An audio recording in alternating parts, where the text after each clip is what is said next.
Main stage. 4, 3, 2, 1.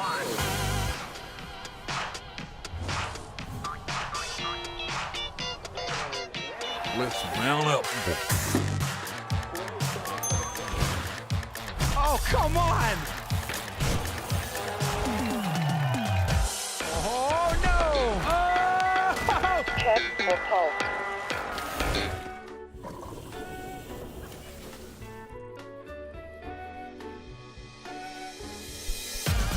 You have got to be kidding me!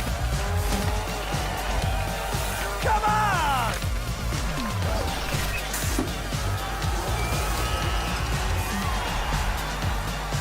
Yeah!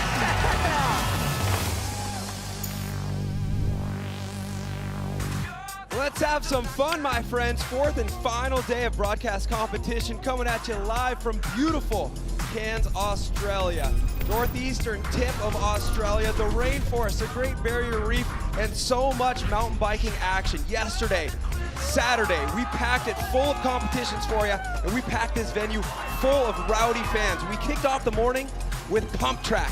Caroline Buchanan ruling the roost out there ahead of Jordy Scott and Jenna Hastings.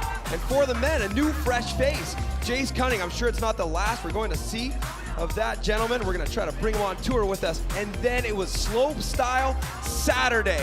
What a show. I don't think anybody has a voice left from the show yesterday. The crowd was screaming their heads off. You saw Eric Fedko holding down the fort at the top of the leaderboard until this. The last man who had an opportunity to win this competition, Nikolai Rogakin, dropped the hammer, improving on his 90.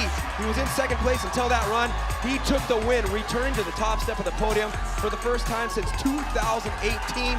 And the shoey count is on fire right now. At this point, day 4 of competition, we've seen so many shoeys. We have seen so many amazing performances on mountain bikes out here. And we have one more competition left to go for you. Today, it's all about specialized dual slalom cans. What an amazing track we have here. I mean, we're just carrying the momentum from an amazing week, and we've seen such great tracks built out here from Flux Trail and Elevate Design and Build, from the pump track to the speed and style, to the slope style, the whip off, and the downhill course. Today, we're getting a look right now on screen of this beautiful dual slalom track. My name's Cam McCall. We're gonna be hanging out together all day, breaking down the action, the men's and women's round of 8 for this dual slalom. Alan Cook is hanging up here as well. He's gonna break it down for you. And we've been watching some of the preliminary rounds. Things are looking good. Yeah, man, this track is full speed. I was talking to Jackson, one of our top qualifiers out there today. I think he's seated in second place. He was saying you're shifting the entire way from top to bottom, accelerating all the way through, and then there's that really tricky flat corner. It's going to leave it up to this last corner, I think, anybody's game up until that point. So we're looking at a really exciting event tonight. Exactly. It's not going to be a boring race. We're definitely going to see some potential for some bracket beaters out there, especially because of those flat corners. But you know what? We are stop 3 of 4 on this 2022 World Tour. We've seen so much action here. To think that we're wrapping things up today in dual slalom for the Cairns stop, it's a little bit bittersweet, but don't worry, we still have the 4th and final stop, Rotorua, New Zealand, next month, as we reminisce right now on some of the highlight moments from the spectacular inaugural version of Crankworx Cairns.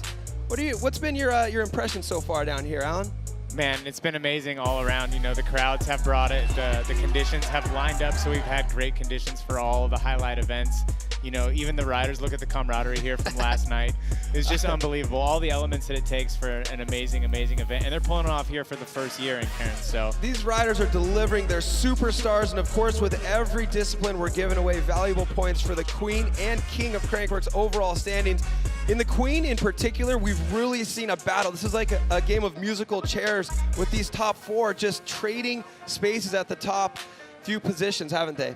Yeah, it's really tight in here. Top 4 still in the hunt, and we have all top 4 here in this final tonight. So it's going to be really interesting. They're not just going for this race, but that queen is still up for grabs as we're now on the second half of the season. For sure. We've been getting our calculators out as we've been watching the preliminary rounds, the round of 32, the round of 16. And the battle is so tight between Jordy, Via, Caroline, and Haz. And like you mentioned, we have them all competing here today. So what will that leaderboard look like in an hour and a half, 2 hours when we're wrapping up this Specialized Dual Slalom Cairns. You know they all want to have that momentum rolling into the final stop with a #1 next to their name. This is what the points breakdown looks like. Yeah, you can see the points breakdown here for the Queen. They've got their own scoring system just because there's a little bit fewer of them, just so to even it up, you'll notice. But yeah, so you can see those points differences and what's available for these wins. It's really anybody's game in that top 4, and they're on board ready to perform tonight. So the points are hidden out there on the course somewhere. We talked about the course a little bit at the top of the show. Let's dig in a little bit deeper and go on board with Danielle Beecroft for our Specialized Dual Slalom Cairns course preview. Here's the Crankworx Cairns Specialized Dual Slalom course preview. Alright, dropping in for the 5th and final course preview here at Cairns. We're going to step up to a big double. And we have some flags in here. I'm going to burn a log. Woo! And a hip. I've got a wall right here. On, off. Hey! Last corners. There we have it. That's the course preview. Woo! And Al, that course preview was shot before they put the flags in for the flat corners as well. That is, yeah, that's right. That's where it's going to get diabolical. You know, we've seen some advantages on the inside and the outside. It's really going to take a technical rider to be patient and really let that turn come to them, because it's going to be so easy to override that bottom turn from the inside or the outside. This course has it all, and we've already gotten a taste of what the action's going to be like here in the round of 8. Let's take a look back at some highlights from the women's round of 16, Alan. Yeah, we see Louise Ferguson, someone who we usually see on the downhill circuit, out here doing this slalom game, really pushing hard on Cassie right here, our number 9 and number 8, so really even matchup. And then as you can see, it comes around down there to the finish really tight. So Martha Gill, the number 5 qualifier, going up against Connor Mielke, the number 12 qualifier. Martha, so strong. We've seen her strong already this week, and she'll be securing a spot into the round of 8. Yeah, another really great matchup here. You can see this course being really fast. It really favors maybe more of a trail bike.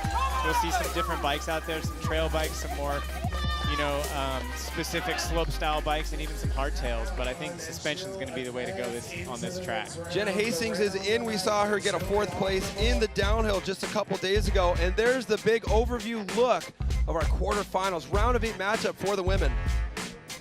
Yeah, we got all the usual suspects in there. Of course, Caroline Buchanan coming in after her big win yesterday, the number 1 qualifier here on her home soil of Australia. You know she's want to bring that all the way home as that number 1 qualifier. It's always fun to point out, top name on the list and the bottom name on the list, those are your 1 and 2 qualifiers. Caroline Buchanan qualifying first, Harriet Burbage Smith, or has, as she's known, qualifying second. So will we see the collision course? Will they meet up all the way on the right side of your screen there in the gold medal matchup? Only time will tell. And look at this, we've got our first gate lined up at the top. You see Louise Ferguson standing by, ready to drop. We caught up with her earlier. I love downhill, but you just run your own race. But with the dual slalom and the pump track, you kind of like, it's just really exciting, and you don't realize how much you can push until you kind of have to. And then when you're next to someone, you like see them going faster, and you're trying to like suss it out. So I've got heaps to learn with the pump track and the gate starts, but it's hard to pick a highlight, but probably dual slalom. Ooh, right there. Saying she is really looking forward to the dual slalom. She's done a great job making it to this point. She's the number 8 qualifier, and she delivered on that promise, making it into the round of 8, but she's got a tough battle ahead of her right now, going up against the number 1 qualifier, Caroline Buchanan. Gate comes out, both riders getting a really good start. Louise getting a lot of strong pedals in there into the first turn, but it's Caroline with a slight advantage coming in to these cannons. They're going to tighten up on this wall ride right here, a feature that they flagged out, so you really can't, it's really hard to avoid that wall ride, so all the riders are going to have to be pushing it. And this is where it's going to count, where they manage. They tighten up really tight there, and Caroline uses that momentum to her advantage, brings it to the line with a Couple of just advantage. game-changing techniques and moments there from Caroline Buchanan. You know, getting all the way to the wood on the wall just hints at the fact that she's carrying so much speed, and then smart patience on that flat corner. Let's take a look back. Yeah, you can see her get on just enough and be able to catch backside on that next downside and even gets a pedal stroke or two in before the next turn.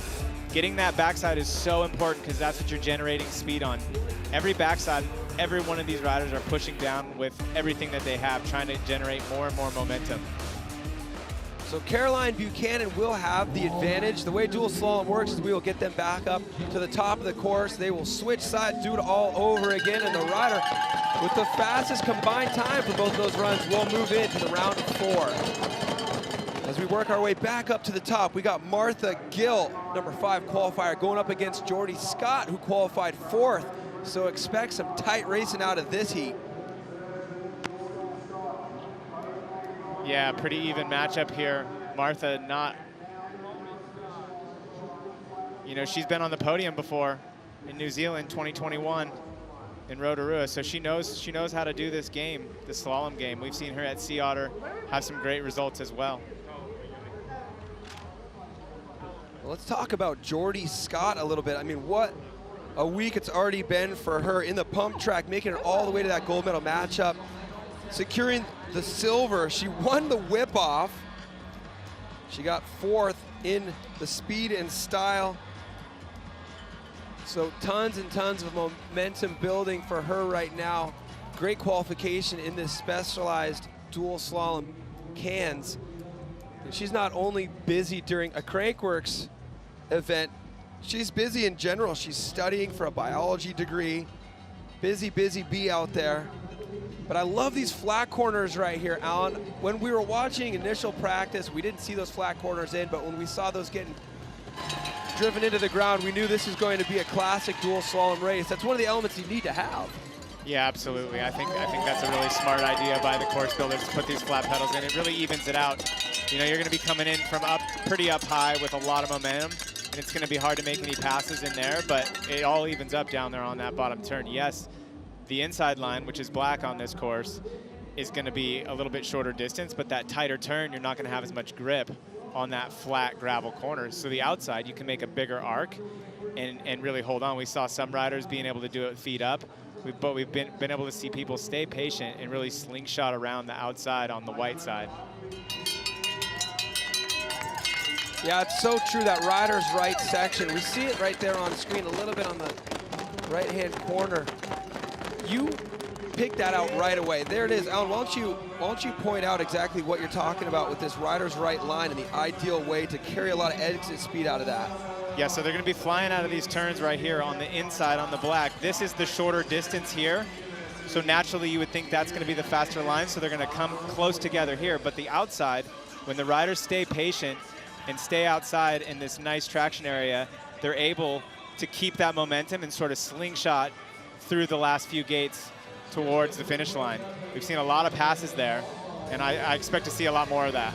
Yeah, as soon as you pointed that out to me, I watched a couple heats, and that's something that definitely proved to be true, and so that's something we can keep an eye on. And that could be a game changer when we're looking at some of those really tight differentials as we get closer down to those medal matchups. And we see somebody who's behind, but they're on the white lane, that rider's right lane. If they implement the right strategies down here into these flat corners, it could be the game changer that could get you into the next round. Yeah, and we always talk about, you know, someone getting pressured into a mistake. In a situation with a turn like this, that inside on the black, they could, you know, have a slight advantage and pressure that rider that needs to stay patient and make that big smooth arc to go inside and try to get in there, and that's just not what you want to do.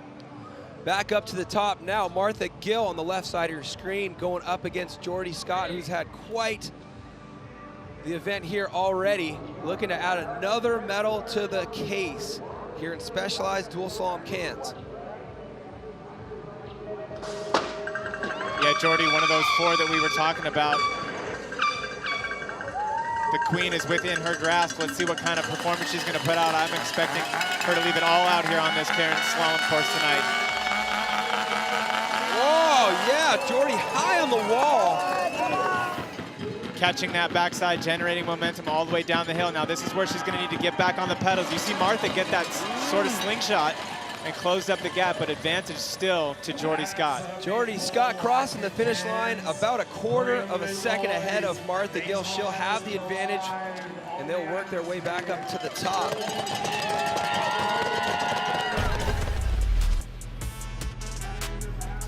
You see both riders getting a really clean start, and this is one of those situations where we talk about different bike choices. Jordy Scott on a more traditional slope style, which is going to have a lot shorter wheelbase, a lot smaller suspension. Martha's on a short travel trail bike, so that's going to be a little bit slower through pumping. It's going to be harder to generate that momentum, but then look, she's also going to have more traction, and see, this is exactly what we're talking about. Look at Martha, knee out, feet on the pedals, no time to have to put them back on, and as soon as she's back on the horsepower, she closed up about 2 bike lengths.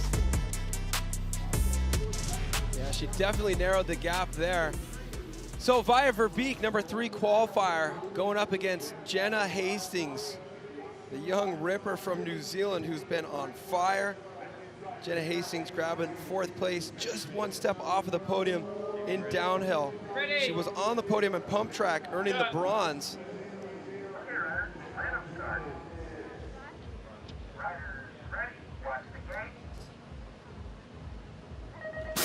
Gate drops down, both riders get a good gate. You can tell they're putting in their time, they're practicing for these events. Up and over the rhythm section, just accelerating and pedaling all the way down the hill. Both riders looking incredibly smooth, about dead heat right here. They're gonna tighten up on these flat turns. Let's see who can get back on the horses. Oh, Via so strong. Horsepower through the final straight there. Via Verbeek crossing the finish line a half a second ahead of Jenna Hastings. Yeah, props to Jenna for hitting that inside line. That's the first rider I've seen hit the inside with feet up the entire way, but unfortunately I think she had to check up just a little bit too much because Via was on that slingshot line. Yeah, it's gonna be so fun to watch the action heat up here as we get closer to the medal rounds and they start pushing. We've seen some crazy options off of the wall ride, on and off of the wall ride. So it's gonna be fun to watch the speeds increase here as we work our way through the brackets. Sean Ahern, 7th place qualifier, going up against Harriet Burbage Smith, who qualified 2nd. Yeah, keep an eye on Sean. I was watching during practice, riding so smooth and aggressive. I think she's got, you know, potential to maybe have an upset here, so let's see what she does. Wow. Harriet launches right out of the gate, perfect through the rhythm section, continues to accelerate off the cannons. The speeds off this shark fin are about, I don't know, 40 miles an hour, I would have to guess, into these bottom turns. And then this is where it gets technical. You can never count it out. You got to stay completely focused. Harriet managing to keep feet on around that tight inside corner on the rider's left black lane there. She crosses the finish line with a hefty advantage of 1.1. Harriet Burbage Smith carrying some good momentum into their 2nd run. She's on great pace all week. She took the win in speed and style. Very similar event to Dual Slalom, except for you're expected to do tricks. She was backflipping in the middle of her run, earned that gold medal, and she's looking so strong here in slalom. Yeah, another one of these athletes out here where attrition's going to become a thing, you know. Fitness, this is, you know, so many events. It's been hot out here. It's been extremely humid. You know, the crowds have really kept everybody going, I think. You can see on their faces as soon as they get on the tracks and they start hearing cheers, even in practice. You know, the crowds out here in Cairns definitely lifting these riders up and getting them through these final events.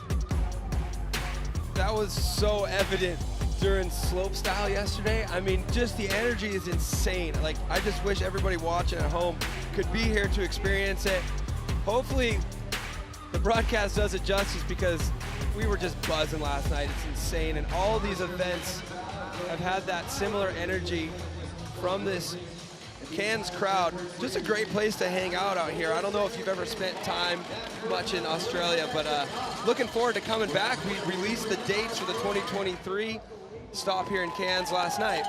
Yeah, I'm stoked to see that, you know, we don't even have to wait a year. You know, sometimes you hear, oh, well, there's always next year. Well, we get, like, in 6 months, we're going to be back and having another good time here. But, yeah, like, going back to the fans, I did come here quite a bit in my BMX time, and you know, the Australian fans always brought it, as they did as riders coming to America, as you know. So yeah, stoked to be here in Australia and kind of get back into that Australian vibe. For sure, and plenty of trails to ride here as well. I know you and Specialized have been involved with the soil searching program, facilitating big build days out here, and we actually have a piece. Let's check out what you guys have been doing in order to help the trail scene here in Cairns. Yeah, let's definitely check it out. We got a little piece. They did a dig day out here with Glenn Jacobs in World Trail, who actually manages these trails out here.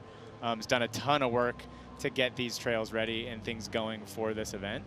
But yeah, he's one of the soil searching ambassadors, and yeah, check out this piece. It's really cool what they did.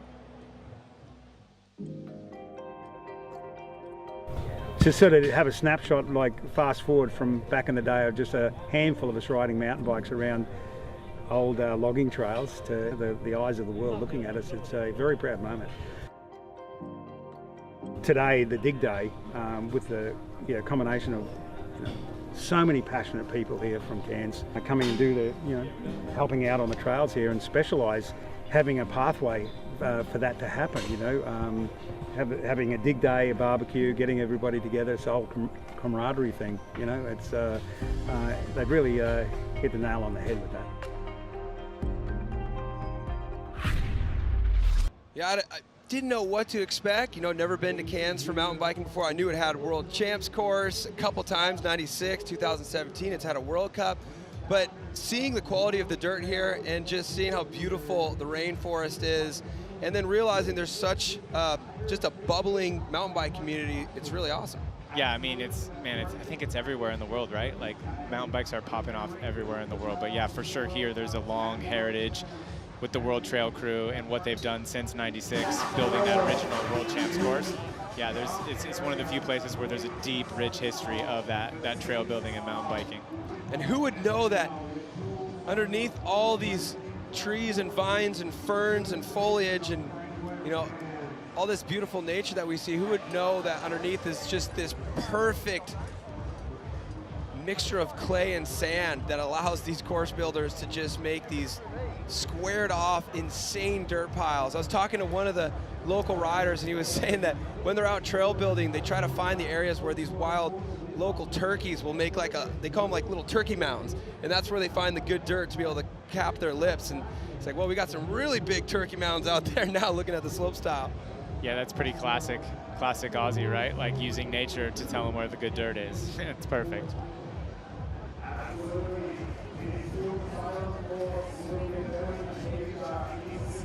Yeah, this compound that's been built here is amazing. It almost looks like a freestyle motocross compound with how big the landings are and how much dirt was actually moved here. It's such a good course.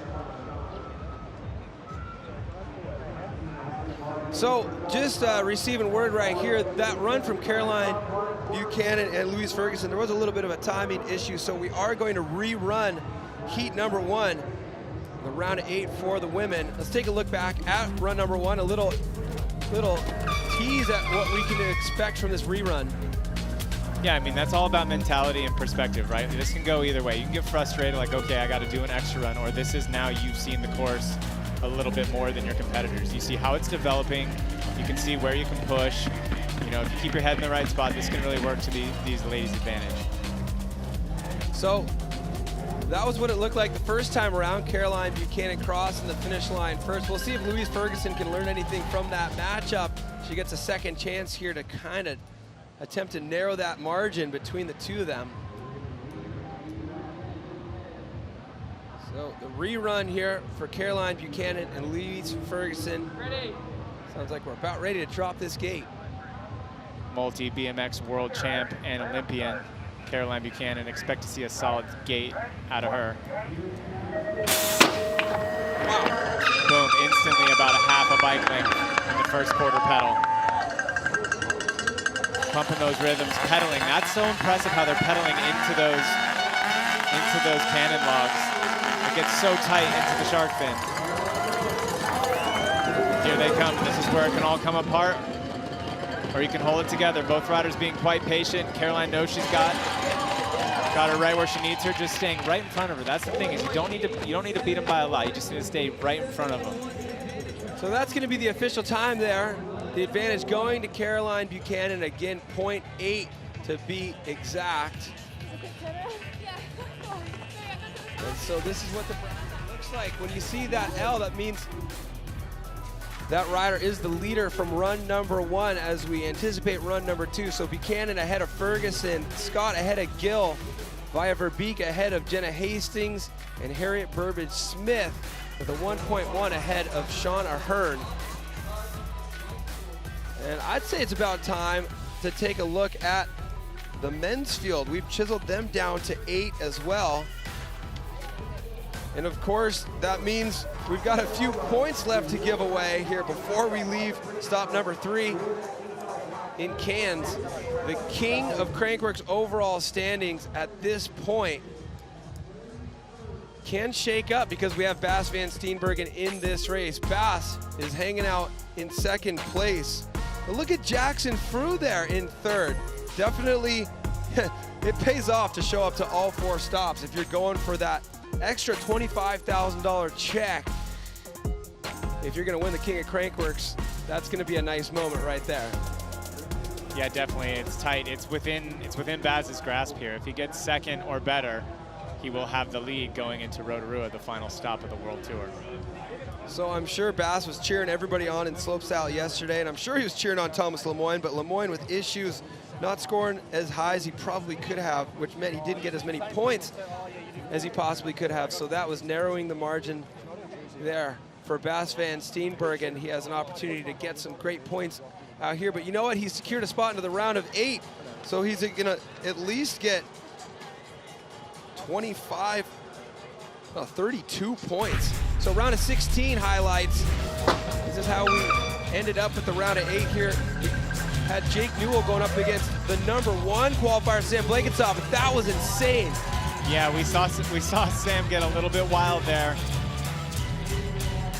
Let's see if we see the replay. Watch him, he actually pulls out of the berm. Yes. Monster trucks through here. Oh. We saw him down at the bottom. He did not do it on purpose. Listen in. I jumped into the wall ride. Oh, yeah, I did.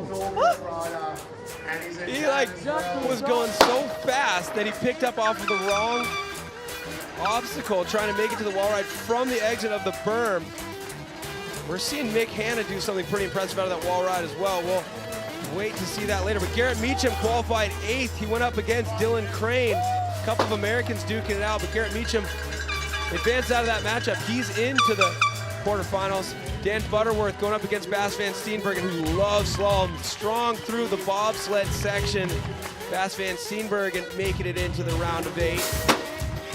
Look at this. Yeah, Bryce Stroud and Mick Hanna from right down the road from here. Now he's been doing this slalom thing for a long time. Previously 4-time winner of the Sea Otter Slalom, which is one of the known as one of the gnarliest slaloms. But I think he's here and he's ready to prove something.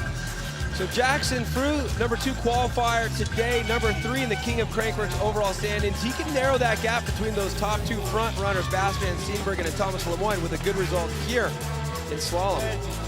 He makes it through to the round of 8, knocking out Alex Wayman. And this is what we got. Yeah, it's lined up. Look at every single one of these brackets. Could be a final at any other one of these events. These are going to be some tight brackets. I'm looking at Blankenstock and Meacham. Meacham's had a heck of a Crankworx already. He's walked away with a gold in whip-off and a silver in speed and style. So I think he would like to finish that off with a gold medal, if you would ask me. All right, I think we got riders loading up in the gate. It should be Blanky and Lil Rojo, Garrett Meacham. Blankenstock, the number 1 qualifier. Garrett Meacham, number 8. Blanky's running the Zeb, 100 PSI. 7 clicks out on the rebound, 2 clicks on the high speed, and 7 clicks on the low speed compression. A lot of different elements when deciding how to set up your suspension for this dual slalom course. Yeah, definitely. Sam Blankenstock over there on more of a traditional trail bike, and Garrett's on more of a slope style bike. So truly a different style here. Let's see how they match up, Cam.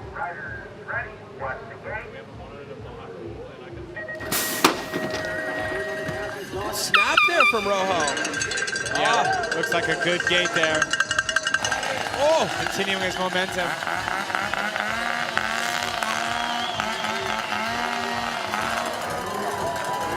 Both riders getting a little loose coming out of the wall ride. They're side by side into this turn. Let's see if we get back on the power faster. Side by side, look at that. Blankensop with about a half a wheel lead there. Yeah, buddy. Yeah. Blankensop through the finish line first, but wow. Meacham really handled that inside left-hander into the flat corners. Foot out, two-wheel drift, and then right back to the pedals. Let's look at this. Did Blanky get around this gate here? We're looking at it. Oh yeah, he did get around. Just his rotor hit that pole. That's how close he is. So if you're new to dual slalom, it's part of the rule is absolutely imperative that you make it over to the appropriate side of these gates. If not, the maximum differential will be applied to your time. So if run number one, it happens, you'll have to make up 1.5. Look at this, Lil Rojo, just flat tracking it right to the pedals, but that momentum from the outside line, Blanky, such a strong sprinter, crosses the finish line first. I'm loving the effort I'm seeing out of Garrett. Head down, just sprinting for everything he's got. Not enough though. Blanky hitting that slingshot line around the outside, but you know, we are gonna see them switch lanes. So Blankensop with the advantage over Meacham. Now we go back up to the top. Heat number 2 in the quarterfinals. Bas van Steenbergen, number 5 qualifier, going up against Australia's Connor Fearon, the number 4 qualifier. Yeah, this is an even matchup here. Both riders with something to prove. Baz, we know he's chasing those king points. Connor from Australia looking to have a nice showing after a podium. Whoa, and Connor gets a little loose. It looks like he slipped the pedal. And Baz just accelerating through the wall ride section, getting every ounce of speed off the backsides of those rhythms. Well, we happened to just talk about max differential moments ago, and that is what we have on our hands right now. Connor Fearon just taking that 1.5 after that mishap. It's going to be good to look back at the replay, see exactly what happened. Yeah, it was just before the cannon, or maybe off of the cannon. You know, Connor's known for being one of the few World Cup riders to still run flat pedals. I would assume he's running flat pedals out here, and it looked like he slipped a pedal at some point, which, you know, they're pedaling and they're accelerating, they're shifting all the way down that hill. So maybe you know, a gear could have skipped or something. Let's keep an eye out on Connor in the pink jersey. He got good backside there. He's pedaling. Oh, and there his pedal slipped. So yeah, I don't know. It could have been a gear skip. It could have been just a, you know, just a natural pedal slip. It's hard to tell. Oh, did he? Okay. Sounds like he lost a chain. That would explain why he decided to just take that 1.5. Yeah. Otherwise, yeah. There you go. You see the chain flapping. Yep. Oh yeah, he did, didn't he? Yeah, putting power down at that high rate of speed, hitting those bumps, that is a risk you take. The chain can bounce right off of the cassette as you're putting down that much power. So that's going to be tough to claw back from that 1.5 max differential when you're going up against somebody who is so consistent and fast, like Bas van Steenbergen, who will take the advantage. There he is. Yeah, I don't know if I've seen Baz give a 1.5 back. Hey, so Niels Bensink on the right side of your screen, number 6 qualifier, but Mick Hanna, number 3 qualifier on the rider's right side of the course. I love what he does out of the wall ride on this side. This is going to be good. Yeah, Mick, one of the few riders we've seen tripling out of the wall ride, so we'll keep an eye on that. Strong gait out of Mick Hanna with that BMX background. But Niels Bensink keeping him honest.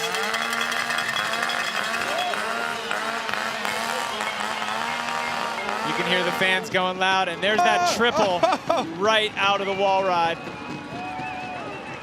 Let's see if Mick can carry that momentum around. You know he's going to lay down the power right here. Wow. Bensink on a great run there, crossing the finish line first. Mick was quite a ways back at the final straight, but he definitely narrowed the gap to a manageable degree, but we got Bensink with the advantage.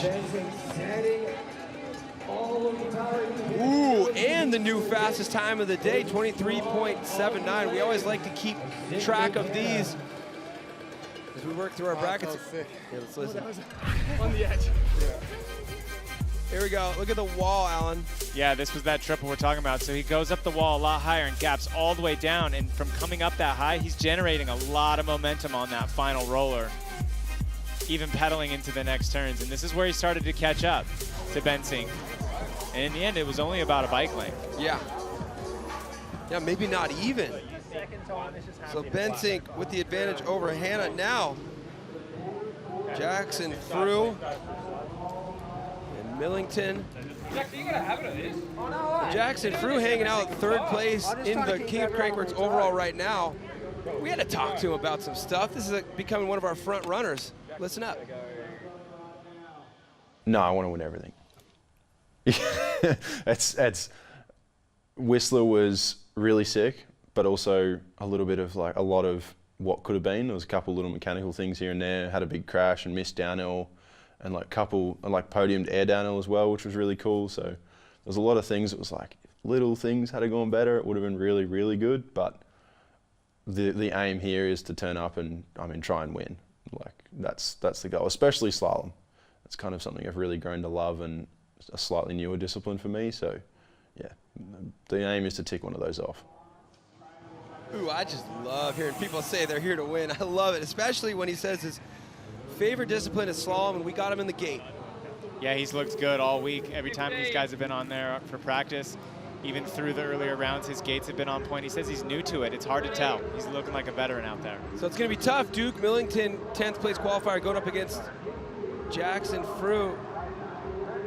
So yeah, Jackson Frew, definitely the guy to be here. Let's see if Duke Millington can take away. Yeah, Jackson just needs to keep a strong head on his shoulders, not get overexcited, get through these early rounds. Looking unbelievably strong. You see that gap all the way over. Didn't even touch the wall, but was able to land smooth. Keeps his composure. Looks like he came unclipped a little bit there, but still plenty of advantage.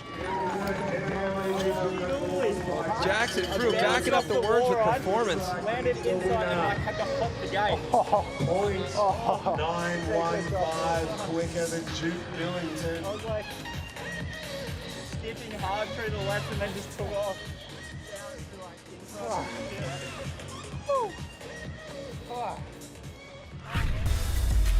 And look at this. Let's watch Jackson here. He doesn't actually touch the wall ride. Yeah. He's able to get around that pole and gap all the way over, and that is generating a ton of speed into these bottom turns.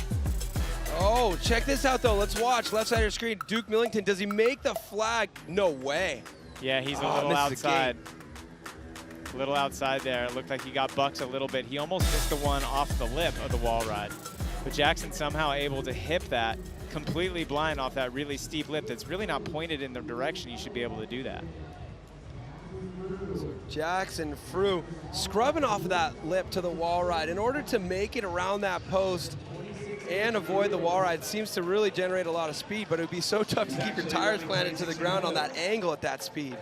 Yeah, just committing to the backside of something you can't see, you know, and he's doing it with precision. He's definitely in the zone out here. You know, he said he wants to win. He's riding like he wants to win. So Duke Millington there on the right side of your screen, he's going to have to claw back from the maximum differential of 1.5 when they get back up to the top. Yeah, there he is, landing up top and still gets that extra boost. Every backside is going to get more speed, and then that's where we see Duke just outside of that flag. So that's going to be a maximum 1.5. It's so easy to just push a little bit too hard and get out of control when you're going up against somebody who's the #2 qualifier, and it may be the case. Yeah, definitely. I mean, as these rounds go on, a lot of times it's how you can visualize your run, because from now on, every run these guys do, these guys and girls, every run they do should be their fastest run. So you need to visualize where you need to lean, how you need to be positioned on the bike at speeds that you don't know. So there's a little bit of crystal ball effect going on. So Caroline and Louise, Caroline Buchanan on the right side of your screen, the #1 qualifier. She has the advantage here in this run #2. She's got 0.8 ahead of Louise Ferguson to play with. Yeah, 0.8 on this track is a pretty healthy lead. Like we were saying earlier, some of those faster riders, this is the opportunity for them to get comfortable. If there's any lines they wanted to try out, it's time to try it out. But Louise is keeping her really honest. She's right there. This is definitely not a gimme for Caroline. Caroline keeps it smooth. She will advance.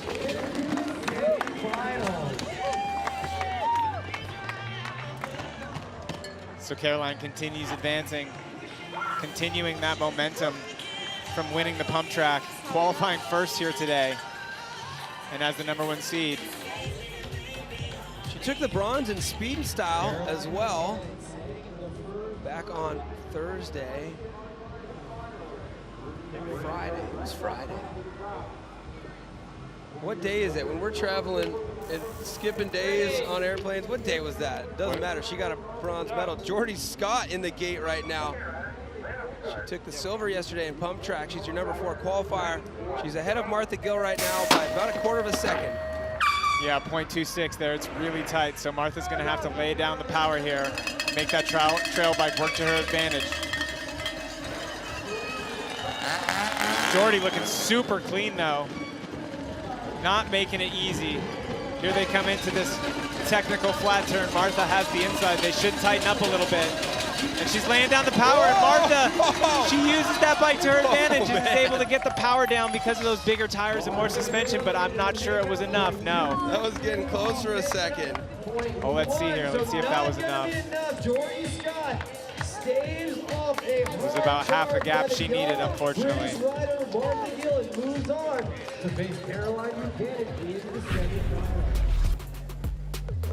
Yeah, watch Martha. She's able to keep her foot on, knee out, dives right in. She hooked that little rut that's there. And look how early she started pedaling. She was barely past the first of 2 flags and was already back on the power. When you do that, it gets the weight off the front end, and then you're not sliding anymore. Now you're steering to the finish line. That was ideal, and it was almost enough. So Via Verbeek has a half a second to play with ahead of the youngster Jenna Hastings. Okay, riders, random start.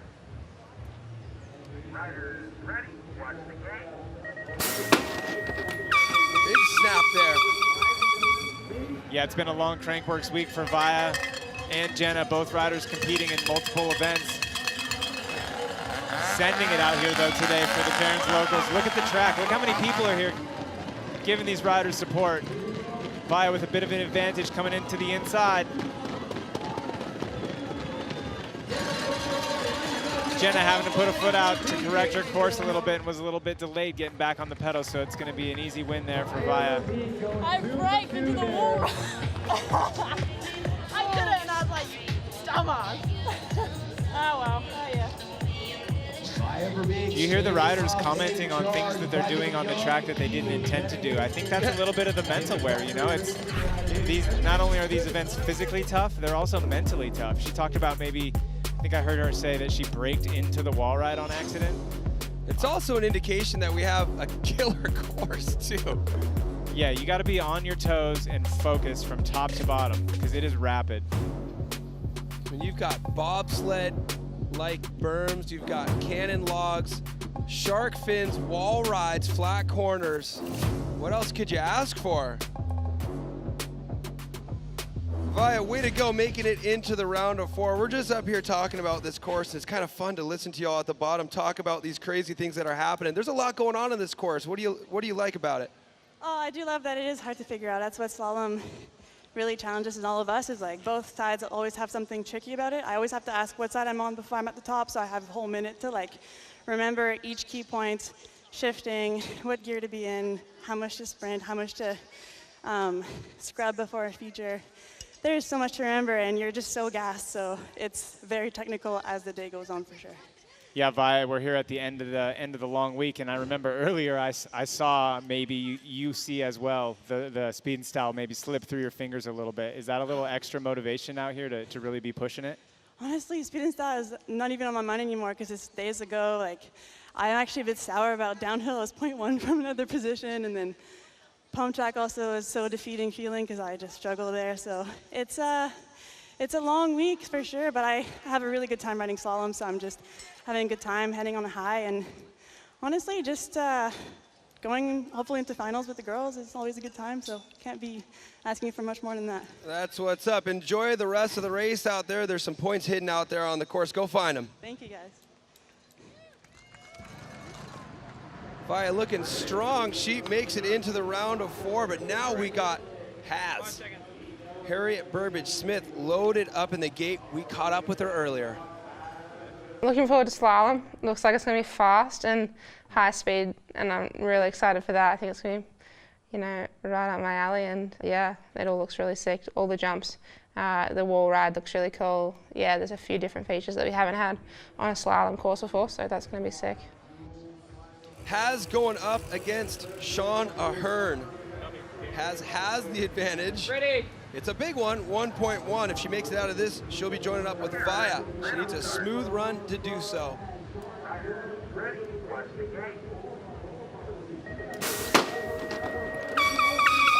Heis's gates have gotten so much stronger throughout the tour. Charging.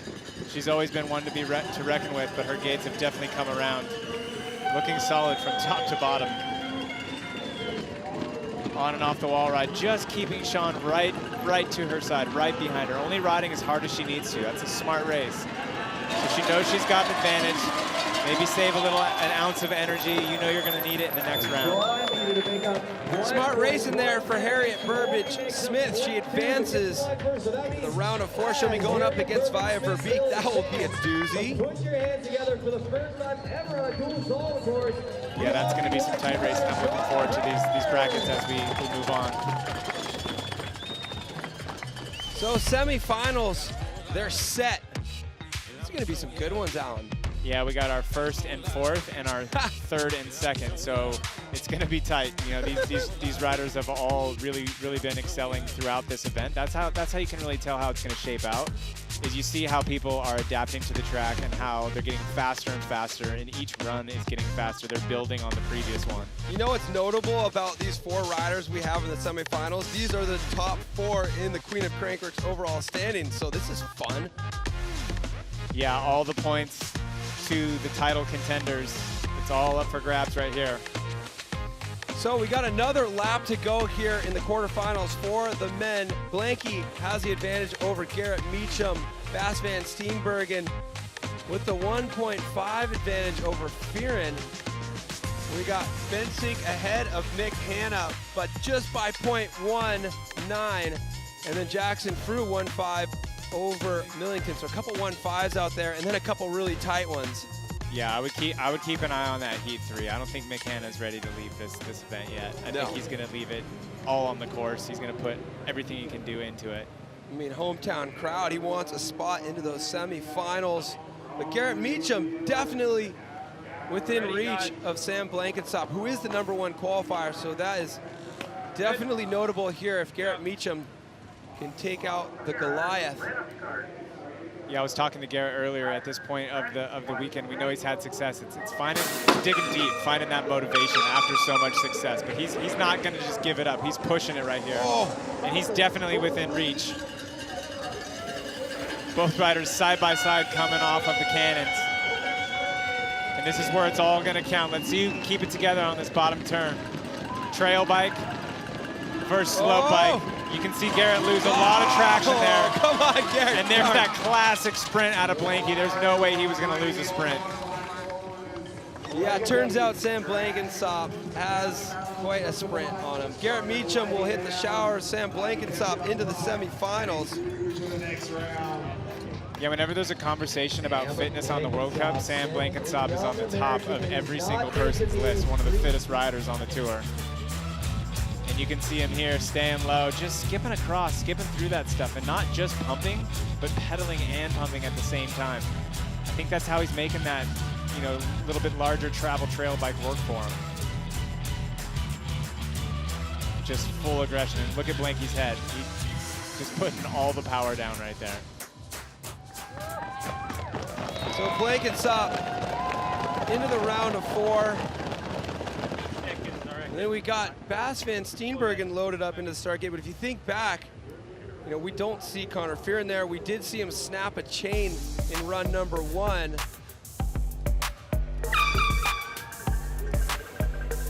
Yeah, with the riders accelerating all the way down the course and pedaling and shifting through gears, you do run the risk when you're doing that, because the chain can bounce around a lot and the alignment can get off just a little bit.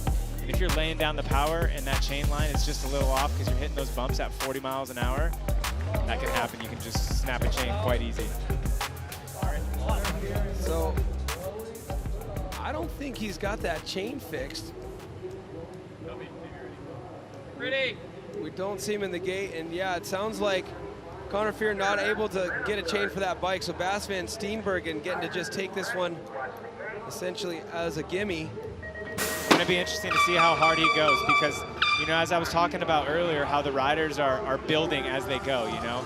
They have one clean run and then they can get a little bit faster, a little bit faster. They're constantly building. So, you know, as this is nice. This is like vacation. He's got his feet up. It's a free gimme run. He's into the next round, but now, you know, is his momentum not where it needs to be? Cruising. It's always fun to watch Bas van Steenbergen ride a bike. He's a veteran of this sport. He'll be just fine when he gets back up there. He's going to need the extra energy because he's going up against the #1 qualifier, Sam Blankensop, in the semifinals. Ooh, yes, yes. This is the good one. This is what I'm looking forward to. Mick Hanna needs to claw his way back. He's got 0.19 to make up behind Niels Bensink. I would not want to be that Yeti frame right now. Mick is putting all of the power that he has onto this course. He's not ready to leave this. He's got an advantage. He is scalping the berms. He's got about a bike length. This is where it's going to matter, and we know he's got power. Can he get it down? Come on, Mick. He starts pedaling early, and look at the horsepower come right out. What's it going to be? 0.32. He does it. Mick Hanna clawing his way back from that deficit, and he's in the round of 4. You know, I didn't doubt it. I kind of had a feeling that was going to happen. You see that look sometimes in a rider's eye, and he knew what he needed to do, and he did it exactly to perfection. Seconds separating these two riders. That was killer. Niels Bensink put down a heater on run #1. But if anybody knows how to pull that time on a dual slalom race, Mick Hanna. There we go. Mick Hanna just continuing to get faster as the day progresses. Second fastest time of the day. Bensink hits the showers. He was the fastest guy of the day, but it just comes down to these brackets, who you're going up against when you decide to peak such a long day of race in dual slalom. Look at this roost. Boom. I love that. Yeah, absolutely sending it. You can see here he's just about a bike in front. Oh, Bensink lost a lot of speed coming up between the double and the triple out of the wall ride. Yeah, he overshot that first landing a little bit and missed the pump. So we got a 1.5 situation up here right now. Remember, Jackson Frew was smooth as butter in this run against Duke Millington. Duke Millington missed the gate, so that maximum differential was applied to the second run here. Uphill battle here for Millington. Yeah, but he's not going to just give it to him. He's going to keep him on his toes. Jackson's going to want to keep that momentum rolling, too. It's another free run almost. He's not riding like it is, though. No, he's moving. And there's that gap again. Does it on both sides. Yeah, amazing. So this is where he's maybe saving a little energy. He's able to still pull off the win, but just by enough, so that's doing the right thing. That's like what you were talking about when we were watching Bass's by run, is, you know, all of a sudden like shifting into cruise mode kind of gets you into the different mindset. Jackson Frew definitely doing the opposite of shifting into cruise mode here. Look at this, he's making this gap on both sides. So he gets around the pole and hips and whips right into it. Speaking of that, you want to know how gnarly this track is? Jackson Frew, you know, regular on the World Cup circuit. I noticed he was wearing a back protector, and not because he's scared, but because he's smart. That's just how gnarly this track is. These riders, the speeds that they're going, they are so committed. And I mean, all these riders that we've seen in these brackets, it is unbelievable how fast they're going. How often do you see a slalom course where the max speed is so high? I mean, none that I've ever ridden. Right on there. We heard from Jackson Frew. He says when he's lining up, he wants to win. He said his favorite is dual slalom, so he's on pace right now. He's the #2 qualifier. He will be in the semifinals, round of 4, going up against Mick Hanna. They are the 2 and 3 qualifiers, respectively, so that's going to be great. And then Bas van Steenbergen, #5 qualifier, is going to have to take down numero uno, Sam Blankensop, if he wants a chance at a gold medal here. So what do you think? I mean, we talked about the queen of Crankworx overall standings, the fact that we have the top 4 who've been trading places like a game of musical chairs. Now we have Jackson Frew and Bas van Steenbergen with an opportunity to narrow the gap from the current leader of the king of Crankworx overall standings, Thomas Lemoyne. Yeah, you know, looking at the brackets there and how people seeded earlier today, you know, Baz right now would be sort of seen as the dark horse with as the 5th place qualifier. But you know, I'm wondering how much of that is like in his mind. Like, he knows this is an opportunity to gain those 67 points and really look at that king standings. All these disciplines here, all of them having points up for grabs, but there's so much more than just races. There's a lot of activities to be enjoyed. The riders, luckily, taking some time before the event to enjoy themselves. Let's take a look at what they've been getting up to.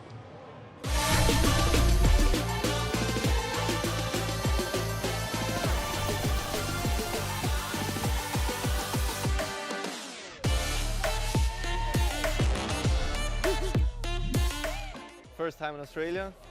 First time seeing a crocodile in real life. Like, I'm from Sweden, like you don't see stuff like that there. We ate breakfast with a koala and we went kangaroo petting, which was pretty funny. Full Aussie experience.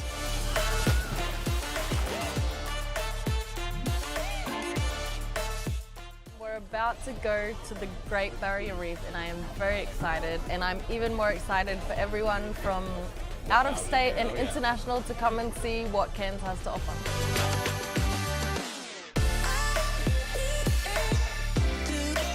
Experiencing something completely different and new. It's not what we usually get to do at a mountain bike race, so it's pretty lucky that we're here. The reef is just like so beautiful, so yeah, it was pretty unreal.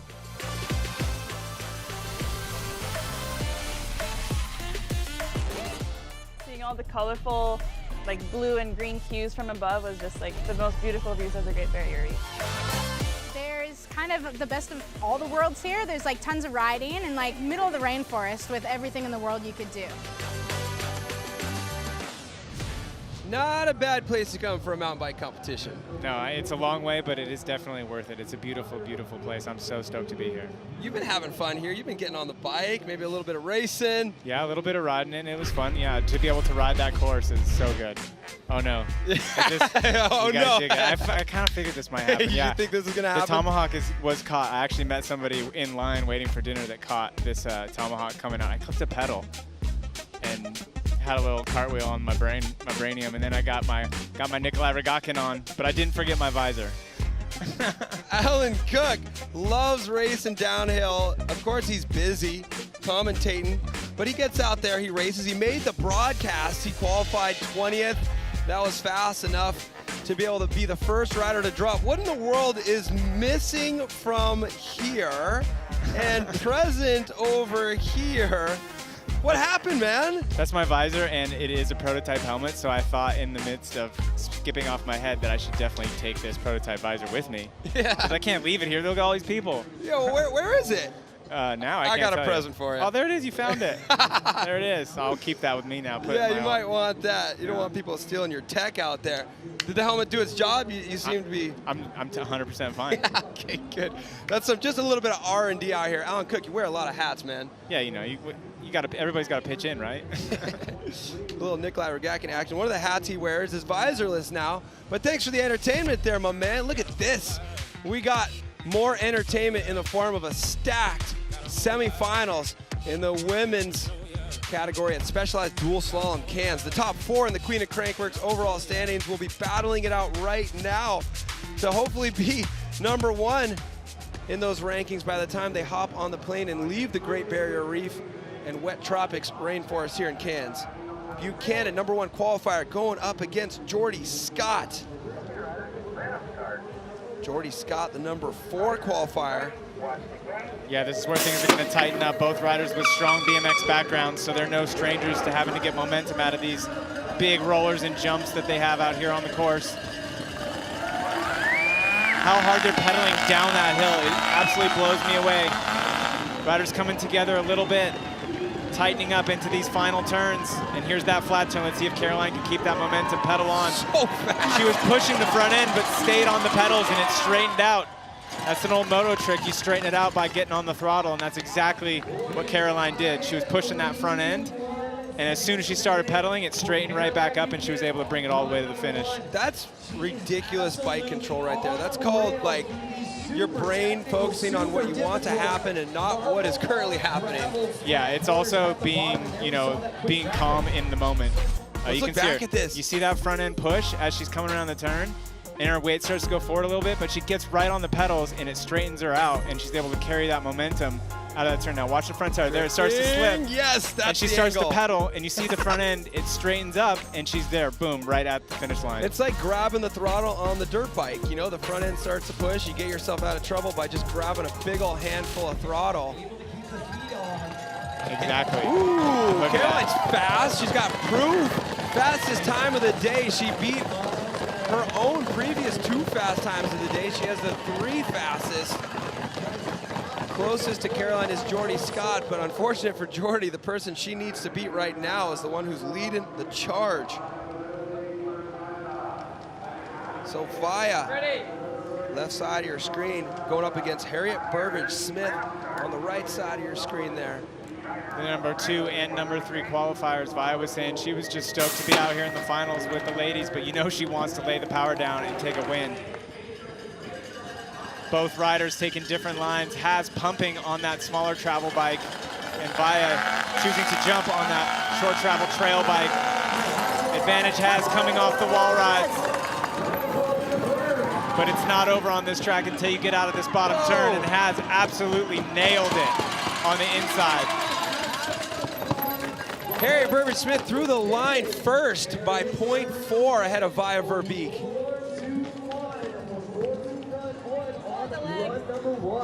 As was on rails up into the last corner, the back end started to step Yeah, that out. last turn was perfect execution by Has. There's a little rut forming, and she clips in right there. You see that little rut that's starting to form, and she's able to get on the pedals before her front tires even passed that final flag on the turn. Feet up. How about those skills? I mean, coming from BMX and then getting into mountain biking, you got to learn flat corners, and she's learned so much in the past couple of years. We even had her out at proving grounds competing on the big terrain on the downhill bike. Such a strong force and such tight competition in this women's field. I'm stoked that this is a 4-stop Crankworx World Tour in 2022, because that means we don't have to end at the end of this event, which is really getting down to the nitty-gritty. The men's semifinals round of 4 looks a little something like this. Yeah, it looks like 2 finals if you ask me. Both the Australians are going to be pushing each other really hard. Both of them want to win here and show their best in front of that hometown crowd. But Blankensop, our number 1 qualifier, against Baz van Steenberg, who has possibly the most to gain out of this event tonight. Because second or better, and he will have the King of Crankworx overall points lead going into the final Rotorua stop. He wants those 80 points. Baz van Steenberg is going to need to knock Sam Blankensop out if he wants to be the leader of the points. A lot on the line here. Baz with a solid gait. He's going to be pedaling absolutely as hard as he can. The most watts he's put out all day is right now. He's making it work for him. He's got about a bike and a half on Blankensop. Oh my. Baz putting a pedal in absolutely everywhere he can between every single turn, foot out, flat out. That is what he's doing. And he's able to do the first half of the upset. That's phase 1 for Baz. That was so ridiculous. Okay, this is why. When you're watching 2 riders and the person that you comment on pedaling everywhere is not Sam Blankensop, and Sam Blankensop is in the heat. That is what he's known for. Baz van Steenberg, and fastest time of the day. We see Baz so far. Yeah, Baz knew what he needed to do. I saw him taking pedals on that run where he hadn't pedaled the entire day. Oh, a little bit of a mistake on the wall from Blankensop, but recovering quickly. I mean, 2 of the most aggressive pedaling riders going up against each other on one of the most entertaining dual slalom courses we've ever seen. Yeah, it looked like Blanky kind of like jumped into that lip going into the wall ride again. Oh. And look at Baz sliding both tires and has the wherewithal to get his foot back on and start pedaling to straighten those tires out and get power down. With both of them, there were moments where the back tire was sliding because they were sprinting and it was peeling out like a motorcycle. Ooh, yes, two people who unapologetically make it very clear that they like winning. They want to win this race. Jackson Frew, number 2 qualifier, going up against the ever-aggressive Mick Hanna, the local boy, looking to give the crowd something to cheer for. Australia versus Australia. So this is where momentum might come into play. Mick had to fight his way in here. Jackson, he had it a little bit easier. Mick's had to push it. He knows where he can put the speed in. Both riders neck and neck coming into this wall ride. Oh, he gets Jackson the triple. gets the hip. The two riders with different approaches at this wall ride. Let's see if they can get the power down. Come on, lay it down. Yeah! Unbelievably tight. So close, 0.17. The advantage going to Jackson Frew. That is quite literally a blink of an eye difference. It's basically nothing. A run like that makes you wonder if we have any shakeups to our fastest times of the day, and we do. Jackson Frew and Mick Hanna both beating the Bass Van Steenbergen time that we just saw dropped. So that was the fastest bike racing you've seen all day right there between these two gentlemen. So as the riders are getting faster and they're getting more comfortable, the track is also developing and it's allowing these guys to be able to have these speeds. Look at them neck and neck out of the berm. The gates were nearly identical. Same style, they're pumping the backs of those big rollers for all of the speed that they have. Pedaling all the way down the hill, and this is where you're gonna see the lines change. You see Jackson do the triple hip, just scrubs right through there. That's the shot of the day. And then Mick triples off of the wall ride. That is straight up the shot of the day.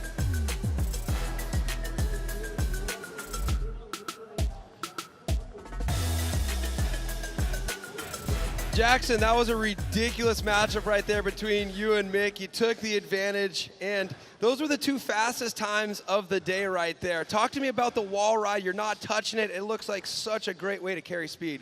Yeah, I was a little bit nervous in practice. There were a couple of people crashing on it because they were going too far as they were going faster, and I knew that as I got down to racing a guy like Mick, you got to throw everything at it, and I was going to push too hard, so I figured I'd just find a way that I could go straight round it and kind of take a bit of risk out.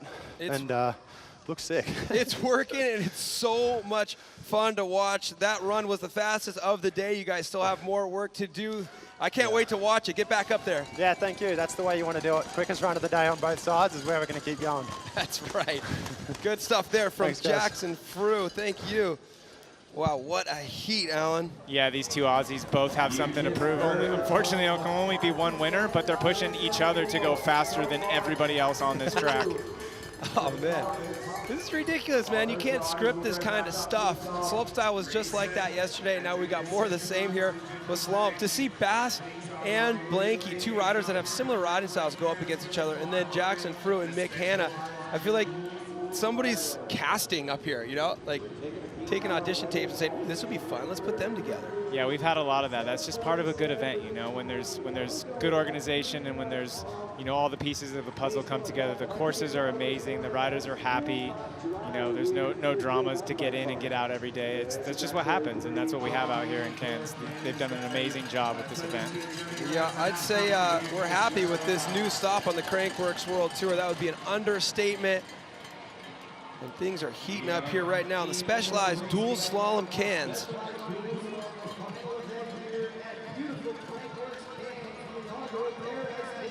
I love how the track is just lined with spectators, and everybody seems to be a rider. It's like enthusiastic spectators. It's pretty cool when we travel the world and we just end up meeting new friends who are just like all the rest of our other friends. We just hadn't met them yet. Jordy Scott has some work to do. She is 0.9 behind the #1 qualifier, Caroline Buchanan. Yeah, Jordy's gonna have to dig deep right here. Both riders on very similar slopestyle style bikes. So the lines should be pretty matched up and even. Caroline with a slight advantage coming down the hill. Look how hard they're pedaling off of that cannon, Cam. All out sprint here. Little over jump by Caroline, maybe lost half a bike length coming into these final turns. She's got her foot completely out sliding. but she's able to get her foot back on. Jordy slightly late on that turn, but she did exactly what she needed to do and kept Jordy just in her sights and right behind her. Caroline Buchanan doing all the right things to deliver on that promise made by being the fastest qualifier. Caroline Buchanan has said it before, she loves racing dual slalom.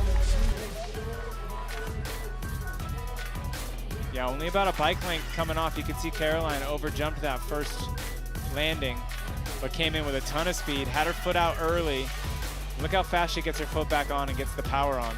That's where the trick is. That's the hard part right there. You do one little stumble and you're done. There's no way you're catching up.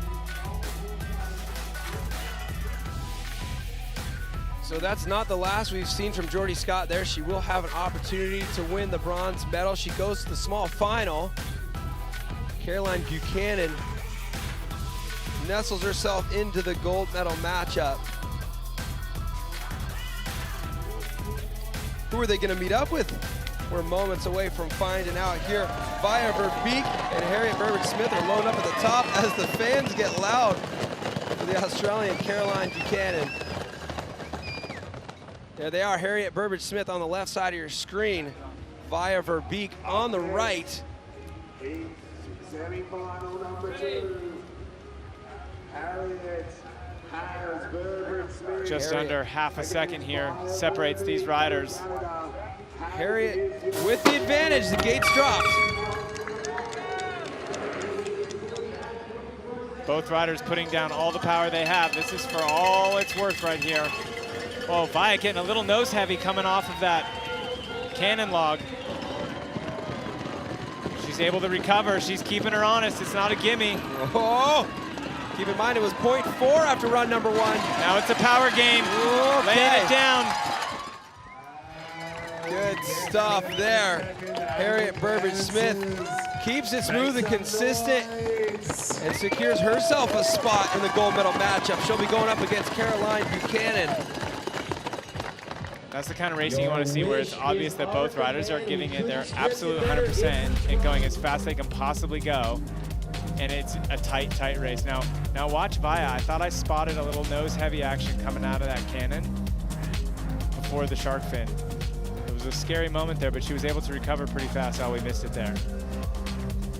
But yeah, this is where she'd already recovered, and they're pretty much exactly side by side coming out of these turns into the final there. Look at that. Via maybe had half a wheel at one point, but that momentum around the outside that Haz had was unstoppable. There was a second there where Haz looks over to her left and sees that Via is ahead, but all that momentum paying off. So Harriet, congratulations on securing a spot into the gold medal matchup. You'll be going up against Caroline. This is a really fun dual slalom race to watch. What's it like to ride? It's pretty full out. It's get on the gate and give absolutely everything you've got. And it's the last event of the week, so everything I've got is probably 2 more runs. You four seem to really be pushing each other. Are you stoked? You got another stop on the tour coming up next month? Yeah, really stoked. It's good to maybe spend a couple of weeks with family after this. It's been like 7-8 months and refresh me for Roto, and then I'm back in New Zealand. I love New Zealand, so.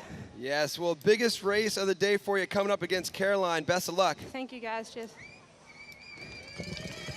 So, Caroline Buchanan will be going up against Harriet Burbridge-Smith, and then the bronze medal matchup will be against Jordy Scott and Via Verbeek.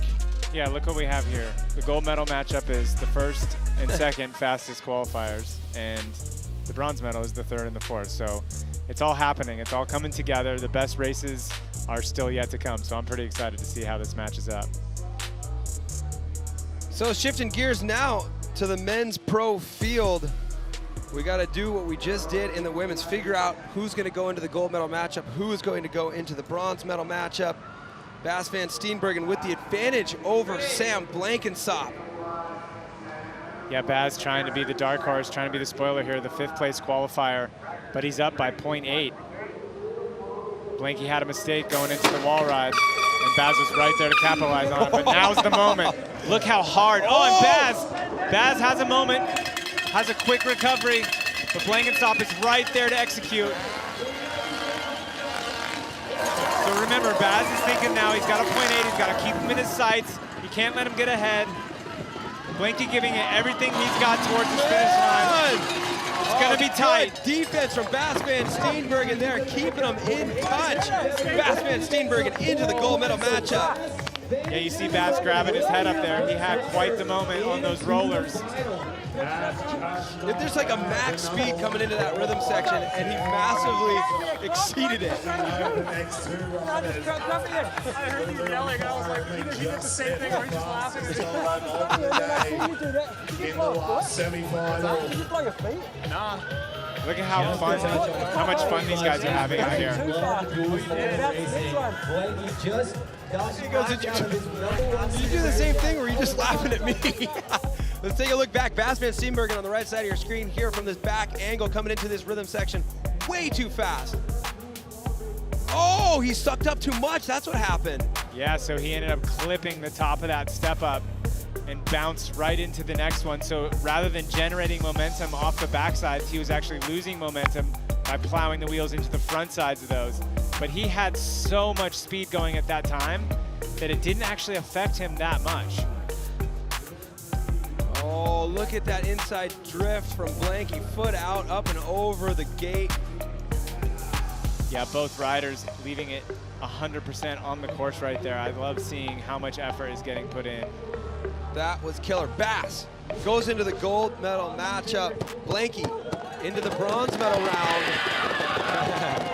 Who will their opponents be? So I think that makes the King of Crankworx standings, we have a shift now if Baz is already in the gold medal matchup.